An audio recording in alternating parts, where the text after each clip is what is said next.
of the parks. I'm in the light, used to be covered in darks. Throwing it everywhere, didn't have nails in my darts. Do what it takes till it hurts. I know it's hard, but I know it's worth it. Where I am doesn't fit into your box. Taking my shots, giving it all of my hearts. Knocking it out of the parks. I'm in my lane, don't be a shock. Embracing the end, it's a part of the plot. I'm building my legacy up from a block. It's time to go up, so you ready or not?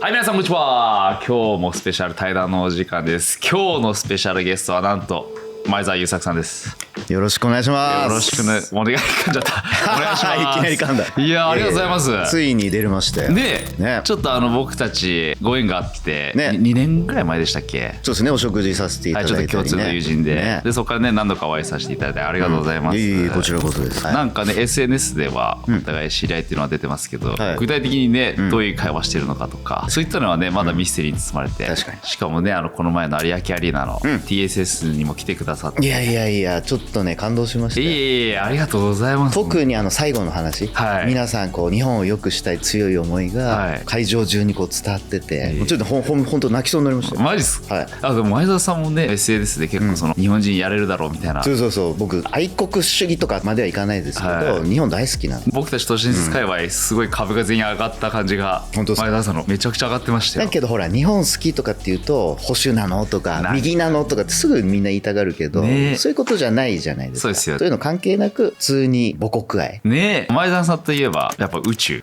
ね、もう3年経っちゃいましたけど。もう3年前ですね。あれ僕映画見た時に、最初無重力になった瞬間すごい結構初めてあんな慌てる前澤さん見たなと思って。みんなね勘違いするんだけど、フリーホールとか例えばディズニーシーでいうとあれなんて言うんだっけ、タワーオブテラー、ああいう感じのふわっとした瞬間にこう浮く感じあるじゃない、はい、あれを無重力と思ってる人いるんですけど、はい、全然違うんですよ実際は。全然違う。なんか筋肉の使いどころが分かんないって後聞いてて、重力が徐々に抜けてって気づいたらあれ浮いてないみたいな感じなので、だから突然パーンって重力抜けて内臓がこうふって浮き上がるような感じじゃなくて、じわじわっときて気づいたら浮いててみたいな感じで、人間が今まで 1G の中で生きてきて発達してきた筋肉から骨から細胞から感覚から全部こう遮断された感じで、もうどうしようもなくなるから最初はびっくりするんですけど、コントロール効くんですか？浮いてる間慣れてきたら楽しい。あと最初はねちょっと気持ち悪くなります。血がなんか、血って常にこうなんていうんですかね、下へ行くのが重力でね、そう無重力になるとバーって上がってくるんで、だからなんか逆立ちしながらぐるぐる回されるみたいな。気持ち悪いです、最初気持ち悪いです。でどこがなんか上下か分かんなくなっちゃうし、訓練あるじゃないですか、くるくる回ったりとか。セントリフュージーってやつです、8G かけますよ。特にこの頭側から足側に血を流す G をかけるときに失神しそうになるんですよ。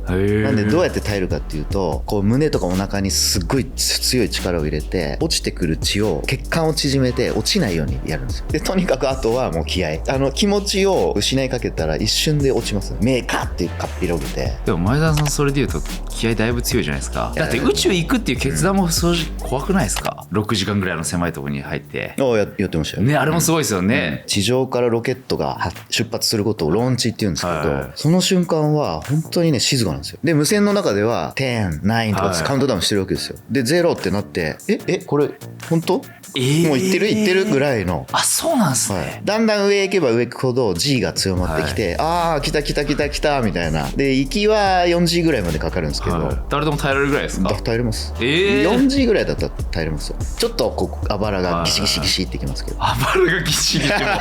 ってジェットコースターなんて G どれぐらいですかね？あれ富士急のドドンパみたいな、あれが確か 3G 一瞬ですけどね、3G っていうのギュッてかかって終わりなんで、それが4がしばらくかかるんですね。ずーっとかかります。帰りはねけど 6G とかかかるんで、あれで降りてくる時ですか？帰りのがきつめ。これ耐えるだけでもすげえなと思って、今だから言えるけど、死んでもいいと思ってましたね。本当ですか？その時46、7で、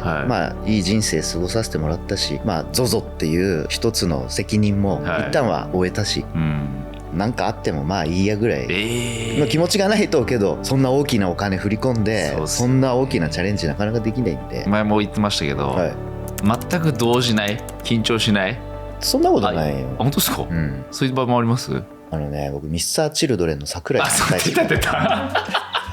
倉井さんに会った時はもうそうですよねガタガタもう何話したか覚えてないですそうですよね。あの話出していいですか、本田圭佑さんとかああ全然みんなはいはい結構 SNS で話題になっちゃって、1時間ぐらいはいミスターチルドレン作品の確かに話をしてて、そうノブさんも大好きだからそうですよね、結構あれで盛り上がって、またやりましょうよ。でぜひぜひありがとうございます、あれ実際訓練とか行かれたのロシアだったじゃないですか、そうですね、スターシティっていうところに行く。スターシティ、はいちょうどウクライナと紛争がある時期で、僕が宇宙行ったのが、12月なんですけど、はいその翌年の2月からドンパチ始まったんで、特にその宇宙関係のロシア宇宙庁の方々にお世話になってたんで、まあ、皆さん素晴らしい人ね、なんかドキュメンタリー見る感じはすごいみんな丁寧でそうそうそう優しくて、うんなんかその中でよくねそれこそ TSS でも言ってましたけど、やばい施設があるとかロシアでは、んで結構ねなんか都市伝説界でも有名なんですよ。サンクトペテルブルクですね、ペテルブルクかはい元首都ですね。そこで結構研究してるっていう噂があったりするんですよ。まあそれこそその宇宙庁の偉いね方々にもたくさんお会いしましたし、何人もの宇宙飛行士の方々、過去に宇宙にもう3回も4回も行ってるようなベテランの方々もいらっしゃって、はい、そういう方々とそれこそお酒をね飲み交わしながら突っ込んだ話とかもしましたけど、もうぶっちゃけ言っちゃうと誰も UFO 見たことなかった、で聞いたんですね。誰も、宇宙人にも会ったことないってはっきり言ってます、いやそれだって一番先に質問しますよ僕ら。やっぱ気になるんですか。素人なんで。けど皆さん口を揃えて言うのは、まあ多分いるんだと思うけどみたいな、地球人には気づかれないように来るんじゃないっていうのが大体の飛行士の。それで言ったら今回はNASA とかその辺との連携もあったんですかね。ISS ってやっぱりいろんな国のモジュールが結合した共同ステーションなんで、僕らはロシアの宇宙船で行きましたけど、アメリカの領域、アメリカのモジュールに入るには NASA まで行って NASA で訓練を受けて教育を受けないといけないんですよ、で同じように JAXA のモジュールもあるんですけど、それも同じで日本の JAXA で訓練してっていう感じで、仲いいんすか宇宙産業っていうか。これが仲良くて、いいんすね、普通にロシアのモジュールでご飯食べてると NASA の飛行士がふーってこう飛んできて、一緒に飯食おうよみたいな。あと映画鑑賞会っていうのがあって、毎週金曜日の夜だったっけな、みんなで飛行士が集まって、一番広いモジュールのところで映画流してみんなでギャッハッハって言って、映画見たりとかめちゃ仲いいですよ。なんか冷戦時代のねソ連と NASA の争いみたいなアメリカとの、もうそういうのは全然ないんですね。ないです。中国だけ独自ステーションも作ってて、中国は中国の飛行士だけしか入らないモジュールがあるんですけど、それはもう完全中国の独立したステーションなんで、その ISS って僕らが行ったところは十何カ国が同盟というか、宇宙では仲良くしましょうっていう約束をして一緒に作ったモジュールなんで、そこは本当に世界平和の象徴みたいな。いや素敵っすよね。そうすごい素敵。あれドキュメンタリー見て、これ未来の形じゃんって僕思いましたけど、その ISS で国際会議とかしたらもっといい会議できんじゃんみたいな。それででも宇宙行って地球見て、あれずっと見えてるんですか宇宙空間っていうか。大体その地球はまん丸に見えないんですよ。400キロ上空じゃ10万キロ上空とかまで行かないと丸くは見えないと思います。あら、その言ったら地球平面説の人たちが出てきちゃいますけど全然こうです。ちゃんと丸みは帯びてるけど、フラット説の人たちにはもう何度言っても信じてくんないんだけどね、いましたよね前田さん、宇宙行く前も宇宙なんかねえよとか言う人もいますし、最悪ねこの丸いのだったら CG とかできんじゃないのとか、あとそういうどっかに閉じ込められて、そういう施設から変な窓見せられてそこにたまたま丸く映し込まれただけじゃないのとか言われるんですけど浮いてるんで、地球上で無重力空間を作り出すのって多分今まだ技術的に無理なんですよ。飛行機も2分だけですよね確か。いやもう20秒とかです。20秒じゃあ間違いなく宇宙には行ったっていうことで皆さんだと思うんだけどなもうなんか言われすぎちゃうと、俺行ってねえのかなとか思い出してまあフラット説とかも見ると説得力あることとかも書いてあるんですよ。あんのかなとか一瞬思っちゃったりするけど、揺らぐ瞬間ありました。いや待てと、俺は400キロ上空行ったと。それでいうとイーロン・マスクはどういった方ですか？最近会ってないですけど、何度も会ってますし気難しい人ですよけど。そうですか、あとは言ってる話のレベルがやっぱぶっ飛びすぎてて、前澤さんから見てもぶっ飛んでるんですか？ぶっ飛びすぎてますね。あと結構自分でエンジニアリングをする人なので、はいロケットとかその宇宙の話になるとそっち系の話になるんです。だから本当にエンジニアですね、基本的な思考回路。彼でも本当に火星に行きたいとかあれは事実ですかね？いやいや、僕ね何度も一緒に宇宙行こうよって誘ったんですよ、はい結構渋るんですよねいや俺は地上からお前らのことを見届けないといけないからなんでなの怖いんじゃないのねえみたいな話になるんですけど、行ってほしいですよね本人にもね。ねえジェフ・ベゾスは行きましたからね、アマゾン。あ、言ってましたっけ？行きました。できればそういう世界のトップ同士がそこで何かお話をすると、それこそ僕が ISS の中で見たロシアの飛行士とアメリカの飛行士の仲睦まじい姿のように、もしかしたらね今ちょうどやってますけどカマラになるかねトランプになるか分かんないけど、前田さんどっちがいいとかあるんですか？それいやいやもうそんなのいいっすよもう分かんない俺は今まだトランプが優勢やね。トランプ優勢ですか。230と169。おお、なんかもう決まっちゃうのかな。決まっちゃいそうですね決まりですねこれもね。トランプとプーチンさんがねもし宇宙に一緒にいたらどうなんだろう、そういう時代になるといいですね。ねえ、他の惑星に基地を作るのはまだまだ先ですか？まだ先っすね多分。イーロンも20年後ようやく月にいろいろな施設ができて、 20年後今でも NASA もねアルティメス計画とかで行こうとしてますけどね、はい、まだ行くだけですからね。まだ言うて行くだけか、だってそこに物資運んでですよねそこで活躍する、多分人じゃなくてその時はもうロボットなんで、ロボットがそこでいろいろ動いて、それこそ月にまたロケット発射台を作るんですよ。おでなぜ作るかというと、月って地球の重力の6分の1なんで、はい月からまた打ち上げた方がなるほどね、はい燃料も少なくていいし面白い水力いらないんで、だから火星行く時代はおそらく月で一回地球から月に行って乗り換えて電車乗り換えみたいな感じでうわロマン乗り換えて火星まで行くんでしょうね。僕たち共通の友人で佐藤勝明さんはいはいはいがそうですよね。彼はステーション作ろうとしてる。僕宇宙行ってるんで、ステーションについていろいろ教えてくださいっつってよく情報交換する中でもあります多分し、知らない方多いですよね。あとみんな僕彼の会社に出資少しさせてもらってるんで、で佐藤さんのその宇宙にステーションを俺は打ち上げたいんだっていうなんかビジョンとか夢はいつも聞かせてもらってて、応援したいなといつも思ってます。やっぱすごいですよね彼の。応援したい結構この先日本じゃないですけど、世界を作っていく一人になるような。いやなりますよ。なりますよね間違いないし、シークレットショーでのはい彼のお話も素晴らしくてびっくりしましたよ。ね素晴らし熱い思いがありなが熱かったらビジネスもできて、うんねもう秀才っていうか天才ですから。ね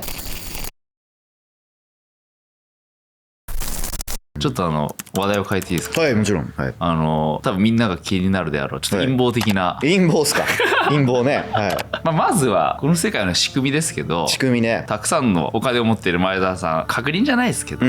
実際どうなのっていうはいはいはやっぱ大株主でありスポンサーがある意味この世界企業を作ってることにはなるんですかね？い。まず経済が世界を動かしてるんではすよ。い、今資本主義はい。政治が動かしてると思ってる方多いんですけど、政治がやっていることって経済を調整するっていうことなんですよ。多くの世界中の人は働いて何かを生産して経済を動かしてるじゃないですか。でその経済でいろいろ巻き起こる、例えば競争だったり、はい課題だったり、時にはイノベーションだったり、そういうのを調整したり、サポートしたりするのが政治の役目なんですよ。だから僕から見ると政治と経済の関係性的には経済のが圧倒的に上にあって政治は下にあるんですよ。でじゃあ経済の大元を動かしているのは誰かって言ったら、いろんな大きな会社だったりするわけじゃないですか。そうですよね。でその会社の所有者って誰なのって言ったら株主なんですよ。株主。ただ残念ながら今世界を大きく動かしている大きな会社の株主の顔をこうやって調べていくと、皆さんが知っている通りアメリカで言えばじゃあマイクロソフトのビル・ゲイツさんだとか、アマゾンのジェフ・ベゾスさんだとか、それこそさっき話に出たイーロン・マスクだ、グーグルの誰だってことになるじゃないですか。そのちょっと前とかっていう歴史をたどっていくと、財閥だったり、大きな銀行だったり、こうするわけですよ。でも直木マンのこの番組を見ている人だったらよく聞くお名前、例えばロスチャイルド家だロックフェラー、そうロックフェラーだったりね、モルガン家だったり、モルガン JP、 ああいう人たちは1900年代の産業のものすごい大きなオーナーでしたし、一次産業だけじゃなくて、金融事業もめちゃくちゃ多く手掛けていたわけで、そういう財閥がこう作ってきた時代に突然 IT 革命でそういうビル・ゲイツだとか、そうさっき言ったたような方々がさらにそこに参加して、今経済っていうのは動いてるんですよ。だからその陰謀論的に言うと、そういう目に見えない大きな財閥、ロスチャイルド家だったり、ロックフェラーが経済を動かしている、もっと言えば政治も動かしているんじゃないかみたいな話っていうのは事実なんですよ。事実は事実。事実です。だからそれこそ今の選挙もそうですけど、イーロン・マスクがあそこまでトランプに、そうですそうです、ね、すごいじゃないですか。分かりやすい例があれですよ。分かりやすいですよね。もう分かりやすいです。結構 IT 系がみんなそうなんですよね今、トランプ寄りですよね確か、ただねうがった見方をされちゃうのはイーロンもかわいそうなんで、僕がちょっとフォローしときますけど、パッと見なんか自分のやってるテスラの要は EV の車をよりアメリカで反映させるためになんかトランプさんに入れ知恵してんじゃないかとか一瞬思っちゃうんですけど、そんななんか浅はかな男じゃないんですよ。もっともっと深いことまで考えるし、だって大体地球がもし滅亡してもいいように火星に人類を送れる用意を今からしなきゃいけないっていうスケールで彼考えてる男なんで、短期的な私利私欲でこのトランプを支援しようなんていう人ではないので、そこは勘違いなさらないようにしていただきたいんですけど。よくみんな言う、災害が起きる前、聞かされているかどうか、金持ちっていうか成功者ないです。ない。はい、全くないです。311の時もなかったですか。東日本大震災もないし911もないし。っていうか911を見て世の中良くしたいって感じなんですか。そうです。僕911の時25、6歳、あれがね いわゆるなんか戦争のリアリティを感じた事件だったんで、直樹も何歳 ?2001 年だから小4とか3。小4。じゃあ覚えてはいるでしょ。僕もアメリカに住んでたので、そっかそっか、もうライブでニュースで見てましたね。覚えてます今でも、そんな情報入ってこないです。よく聞かれるんですけど入ってこないですね。入ってこないです。株の変動もそれこそ、おそらくめっちゃあるじゃないですか、ゼネコン系とかそれこそおそらく、なので事前に聞かされてるんじゃないかとか。ただ今すごい技術が発展してるんで、情報をキャッチしてそれを瞬間的に売りだったり買いにつなげるインフラストラクチャーが結構進んでるんで、それこそ AI の登場でそうです株も大きく変わるんですかね。あとそのトレードシステムがめちゃくちゃ高速なコンピューター使って、バンバンこういう、スピード感が売り買い入れれるようになってるんで、それに対して一般投資家が短期デイトレードみたいなことで対抗しようとするのは正直無理があります。無理なんだ。一般投資家がやるならやっぱ中長期で、あとは配当が出るような株、あとは自分が本当に心から応援したい会社の株みたいなスタンスでやる方が負けづらいし、後悔しづらいし、なんかそんな中前田さんはやっぱいろんな方にお会いしたことあると思いますけど、なんか僕この質問が好きで、一番今まであった権力者は誰ですかね。目の前の人に一番知り合いの権力者を教えてって言って、その人にどんどん紹介してもらってどこまでたどり着けるかっていうのをやってみたかったんですよ。なるほどなるほど。自分の分かる範囲内で一番経済をグリグリ回して派手にやってるのはやっぱ日本でいうと孫さんですよ、僕は。ただ僕の目に見えないところで何をしてるかもわからないし、どれだけの何をやってるかもわからない人でいうとやっぱロックフェラーさんがお会いしたことあるんですよ。それは全然ビジネスではなくて、アートを通じてね。で名刺交換だったらロスチャイルド家の方ともしたことあるし、アートの世界はすごくそういう方々よくいらっしゃるんで。なんでなんですかね。やっぱりそういう文化芸術とともに自分たちも育てられてるっていう感覚があるんでしょうね。なのでかなりそういうところに対しては手厚い支援をそういう方々もされるんで。でもね結構前にも言われてましたけど、全然普通の人たちだよみたいな彼らもね。本当に地球のこと考えてるんですよ。そのパトロン文化って昔からね、ヨーロッパ特にあるじゃないですか。もうそういうところから脈々と続いてきたファミリーなので、で人々に夢を与えるアーティストが育ってこういう文化が生まれてるんで、いい方が多いですよ。なんかすごいシンプルなことなのに、周りが複雑にしようとしてるじゃないですけど。そうですね。レッテルを貼ったり、そうそうそう、シップを報じたり、いろいろね複雑化させようとしてますよね。めちゃくちゃシンプルです。ただそのやり方がやっぱ人それぞれなんで、そのやり方に対していろいろこう意見が出るのは当然あるとは思うんですけど、それででも言うとちょっと結構海外のセレブで、それこそエプスタインとかご存知ですか。あれもねもうコメントもしたくないですねあの件はやっぱああいう人たちもいるはいるんですかね。僕の周りでは聞いたことない。全然周りにはいないけど、それこそ今だと P デリーっていうラッパーがあって、金持ちイコールそれしてんじゃないのっていうのがもうレッテル貼られちゃってるじゃないですか。あと彼がフォローしてるとか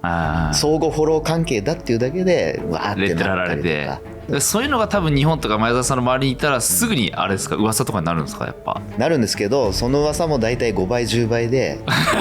広がっちゃうんでそうなんです。そのリアリティを知ってるんで僕は。僕芸能界の友達いっぱいいるので、ああでもないこうでもない噂がいっすぐねぱい出ますよね。気をつけましょう。気をつけましょう、本当に僕クリーンが一応僕のモットーなので、ね、確かにクリーンですよね直樹はね、まあクリーンでいたいっていう、なんかポジションもよく分かんないですよね。ああ本当ですか、まあ僕もそう言われるタイプですけど、まあ、確かにまあジャンルが幅広いので、なんか何々派みたいな、ん何々系とか全くないじゃないですか。もうくだらないじゃないけど、そうそう、僕もそうでありたい。前澤さん自身はどうですか、その日本内の政治において特別なんか利用しようとする人もいないですか。なんかああいますよ。だってね、それはいますよ。応援してくださいって言ってくる人はいますよ。なぜなら前澤さんのやろうとしてるこういうの僕結構理解してるタイプなんでとか。ただ政治家としてのこの戦略的にそういう経済人の理解を得ていく、もしくは経済人の支援を得ていくっていうのは全然僕は悪いことじゃない。まあ当然の行為っちゃ当然の、ただそこで大きなお金が動いたり不透明なことが起きるのは良くないけど、別に経済と政治の交流っていうのはめちゃくちゃ柔軟にやるべきだっていうのは。だそういった意味ではじゃあ身に危険とかそういったものないですか特別。ノイズ今まで全くですか、あんま人前に行くことがないからっていうのもありますね。そもそもね、デブ症だし。直樹マンもなんかそんな気するけど街で見なそうだもん見ない感じする前田さんも確かにイベントとかもなされないですもんね。僕ね結構多くの人が集まるとこあんま行かない。それ理由があるんですか。人混みがちょっと苦手っていうか、単純なんですけど、あとパーティーで「どうも」ってこう名刺交換するタイプじゃないんですよ。今度飯でもみたいな、絶対行かない人とそういうこと言いたくないタイプでよくなんか社交辞令みたいなことですよね。つるまない、群れないね。いやそれめっちゃ大事ですよね。名言の一つで、競争が嫌い。競争嫌い。結局競争してないから、自分一つのでボーンと立ち上げられたっていうのがありますもんね。そうです。競争しないためにどうやるかみたいな、何するかみたいな。ZOZO はそれで言うと誰もやってなかったんですかね。服をネットで売ろうとしてたところは僕らも始めた時にちょうど結構出てきてたんですけど、そのセレクトも良かったですね。誰も売ってないものを売ったっていうところも良かったですかね。なんかでもこれ本当かわかんないですけどウィキペディア見てたら前澤さん小学生の頃からカブトムシを友達に売ってたみたいな。そう本当ですか。本当ですよ。クワガタ取り名人だったんですよ。それが結局大人になったら CD とかを集めてた。そうです。一緒っすよねやってること。だから CD とかレコードの通販事業が僕の創業のきっかけですけど、それももともと自分がめちゃくちゃコレクターだったんで、結構マニアックっていうか。マニア。これは一番いいビジネスですよ。その自分が何か収集しているものって自分が大好きなものじゃないですか。それがもう自分ではもう所有しきれないぐらい集まってきた時に、その一部をどなたかに売られてみるっていうのから商売始めるっていうのは、趣味の延長でやれる商売が最も自然だし、最も喜ばしいですよ。間違いない、じゃあちょっとその話でね、宇宙行った男が新たに地上に帰ってきて、商売始めるんですよね。ビジネスをまたやると。これすごい力入れてるんですか今。そう、11月の20日からこれ始めるんですけど。20日からじゃあもう明日ですよ。これ19配信で明日。いいタイミングでいいタイミングでやってくれるの。ちょっとだけいいですか、こう話しさせてもらって。がっつり話してください。いいですか。はい、株&という名前で6つのサービスやるんですけど、株&電気、株&ガス、モバイル通信、これは MVNO、それからインターネット回線、ウォーターサーバー、そしてふるさと納税、全部株&何々、株&何々ってサービス名そうなってるんですけど、この6つのサービスをお客様に提供しますと。で、大きな特徴が、このサービスを利用してくださったお客様に我々株&社の株式、さっきから言っている経済に参加するための1票、株式を差し上げちゃう。初ですよね。日本初なんですよ。初ですよね。普段使ってる電気あるじゃないですか、皆さんどっかしらと契約されてると思うんですけど、その契約を大変申し訳ないんですけれども株&社にぜひ切り替えていただきたいと。そうすると株&社から株をご進呈しますと、差し上げますと。すごいな。だから電気代が株になっちゃう。電気にクオリティっていうものはないんで、ないから電気は電気なんでもしかしたらポイントとかをね、はいもらっている方もいらっしゃると思うんですけど、ポイントがいいか株がいいかっていうのをお考えいただいて、もし株が良いということであれば株社に切り替えていただけると経済に1票入れれる、株が受け取れますんで。で我々って選挙へ行くための投票権って持ってるじゃないですか。ありますね。けど経済を動かす力については権利まだ持ってない人多いんですよ。はい、経済に対して1票を言える権利って何かって言ったら議決権っていうんですよ。はい、で議決権っていうのをどうしたら獲得できるかっていうと、企業の株を持つことなんですよ。株だね結局、はい、僕もあんまそこまでビジネス詳しくないので、はい、もう素人代表して質問しちゃいますけど、はい、そのポイントと株、まあ、どっちがいいのって言ったら、1ポイントは1円っていうか1円じゃないですか、はい、でその価値ってもう未来永劫変わらないですよね、はい、むしろ何年かするとポイントの有効期限が切れましたって気づいたらなくなってたりする、はい、だから、1円なのか下手したら0円になるかもしれない、一方株は1株もらいましたと、もしかしたらもしかするぞと、会社が成長して株価がぐんぐん上がっていけば、もらった1株がねバッとなる可能性もあると。で配当を受け取れるってことなんですかね。そうですね、将来的にもし株主に対しての配当があれば、配当を受け取る権利も持ちますんで。本当に上がりに上がったらどうなっちゃうんですかね、それ。こんだけ上がりますっていうのはもちろん言えないし、はい、もちろんリスクもあるんで、はい、リスクも同時に説明させてもらうと、今回その株社が皆さんに差し上げる株式は未公開株なんですよ。ですよね、はい、上場まだしてないので、はい、取引できない未公開株なんですよ、はい、なのでもらった株を初めて売ることができるのは上場した後なんですよ。つまりリスクとして株社が上場できなかったとしたら、その株は塩漬けになっちゃうと。でもそもそもマイナスがないじゃないですか。よくお気づきでなんか俺すげえ回しもんみたいになっちゃう。でもないっすよね。いや僕もいろいろ考えたり見たりして、若干あるとしたら、はい、ポイントだったら割引に使えてたじゃん。そうか使えてた分、ポイントと比較した場合はあるかもしれないですけど、デメリットはないってことですよね。だってそこにお金を出してるわけじゃないし、はい、ただなんか投資してそれが減っちゃってね、一緒って感じではない、違いますもんね、はい、もらったポイントの使い道がなくなっちゃったっていうぐらいと同じやつですね。ただもちろん僕はこの株社をなるべく早く上場させますんで、これはやっぱ利用者が増えたらその分増えるってことでいいですか。そうなんですよ。利用者兼株主、株主イコール応援者ですから。そうですよね、はい、皆さんでこう旨味を分け合いたいっていうのがこの株っていうプロジェクト、これでも今確か上限はあるんですよね。募集今してて、今第1期募集期間なんですけど、6億株までしか株を用意してないんですよ。かなり余裕を持って今回発行する予定ではいるんですけど、もし応募が殺到してしまった場合は今どうするかをしっかり検討している最中です。6億株って全然見当つかなくない、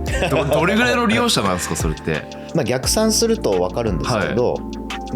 数百万人規模、もう自分の資本は別に薄まってもいいと、皆さんにもお分けして、正確に言うと新株を発行するたんびに僕の株式比率は希薄化ってですよね。どんどん発行しちゃうと薄れちゃうですよね。なんですけど今回はより多くの皆さんと共にこの感動体験を共有したいっていう方がなんか社会的意義もあるし、僕の半生かけてやるテーマとしてもなんかそこに捧げられるなっていう覚悟があるんですよ。でなんかさっきのまた陰謀論の話に戻っちゃいますけど、戦後っていうか、1900年代ぐらいから始まったこの資本主義、かつそういう一部の財閥や一部の大資本家たちが牛耳るというかこうコントロールしてきた社会が、僕はこのまま続くのはどうかなと思うところもあるんですよ。もうちょいこの資本、つまり株だったり土地だったりが多くの人たちに分散されて、この所得の差だったりとか、なんか支配する側とされる側みたいな構図みたいなのがもうちょいなんかこうマイルドになった方が人々は生きやすいし、より幸せなんじゃないかなと思っていて、もし本当に広まってこのシステムっていうか、世の中どう変わるんですかね。僕が目指してるのはまず日本、国民総株主、成人であれば全員が株持ってる状態、1社でもいいし数社でもいいんですけど何らかの株持ってると。これが実はもしかして本当の政治になるんじゃないですかね。結局投票に行かなくても、さっきのみんな好きなサービス、好きな何かの株を買えば、それが本当の投票じゃないですか、ある意味。そうただね、こういうこと言うとまたダメなんですかこれ。社会主義っぽいなとか共産主義っぽいなっていう言われますよね。人もいるんですよ。そしたらみんなが資本家になっちゃって、どうなるんですか。みんなが均一とかってなるんですけど、いやみんなが資本家になっても相変わらずさっきからの財閥だとか大金持ちはもちろん残るんで、絶対いるはいるから、ね、大資本家もいるんですよ。ただやっぱり持たないっていうのはやっぱり資本主義の中ではリスクなんですよ。支配する側から見たら持ってない人は、持たないんだね、そっかっていう感じになっちゃう。そうですよね、絶対。おついに持ったかって言わしたいじゃないですか。おお経済に一票入れてきたかと、おうかうかしてらんねえぞっていう風にしなきゃダメなんですよ。例えばね、今水道事業が民営化されそうになってて、それが外国資本に乗っ取られそうみたいに、多分直木マンのファンだったら皆さんご存知だと思うけど、じゃあどうやって守るのってめちゃ簡単なんですよ。その水道の恩恵をもらっている我々国民が一株でもいいから資本を持ってその事業サービスを守っていこうっていうことだってできるんですよ、資本を持てば。できますね。けど株わかんないな、損しそうだな、軍資金もないな、教育も受けたことないなでみんな資本を怖がってきてると思うんですけど、要はみんな一人一人で世界は本当はできているよっていうのを考えるきっかけになりますよね、日々の選択を。そう多分ね、一株でも持てばあれ今日日経平均どうなってるそうですよね。ここからなるんですよ。あんなロシアルロックフェラーとか言ってる暇あったら、いや自分の選択にもっと慎重になった方がいいよってことですよね。これ何が面白いって結構やっぱ都市伝説とリンクしてるんですよ、このサービスじゃないですけど。よかった、俺今日どうやってリンクさせようかずっと悩んでたんで、めっちゃリンクしてますよ。でも前澤さん結構前にはお金のない世界、そうなんですよ、もう面白いんじゃないかって、自分でも狂ってたかもしれないですけど、世界中からお金がなくなれば、この資本という呪縛に、から人々が解放されるって本気で思ってた時があって、それも賛否両論ありましたけど、全てのものがタダになる、でお金が皆さんの銀行通帳からもう一瞬で消え去って、もう明日から働くも働かないも皆さんの自由、だからなんかお腹空いたなと思ったらその辺のスーパー行ってどうぞご自由にお取りくださいいう世界を僕妄想したんですよ。けどそれでも僕の持論は世界回るなと、むしろ今より豊かになるんだっていうふうに。どう思います？回りそうな気します？でも僕人間も野蛮だとも思っちゃってて、僕のメッセージ性も YouTube やってるメッセージ性も、一人一人が自分の役割、スキルを本当に生かすことによって歯車が絡み合って理想郷みたいなところが生まれると思うんですよ。そういう時にはお金っていうものはいらないと思ってて、けどやっぱどうしても破壊とか野蛮的な、動物に例えるとその猿的な奪うみたいな、そういう人も一定数いるじゃないですか。これじゃあ例えばですけど、多分これも直木マンのチャンネル見てる人多いと思うんですけど、縄文時代ファン結構いないですか？見ますめっちゃ。あの時代ってめちゃくちゃ日本の歴史でも長く続いた、1万年ぐらい、しかも争いがなかったって言われてますよね。じゃないですか。それってなんでですか？もし人間が本当に野蛮で人々が物を奪い合って確かにねっていうんだったら、その縄文の伝説は成り立たないじゃないですか。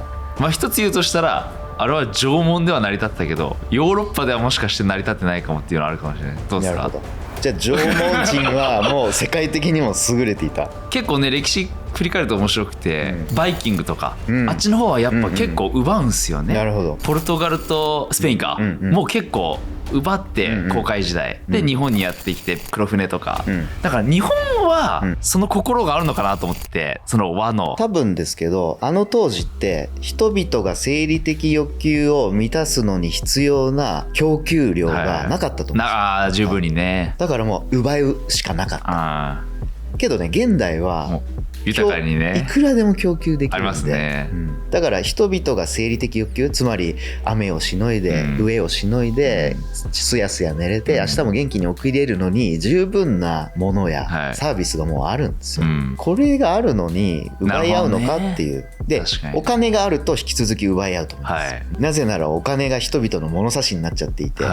人々の評価になっちゃっているので、お金があればあるほどいいと思う人たちがやっぱりいるんで、奪い合いになるんですけど、お金がパーンって消えた時に確かにどうなる？逆に俺よりロマンを語られて、俺が